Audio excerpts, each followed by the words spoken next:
أعوذ بالله من الشيطان الرجيم.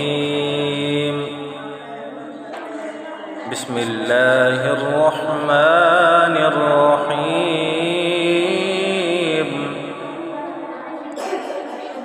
إن علينا للهدى وإن لنا للآخرة والآخرة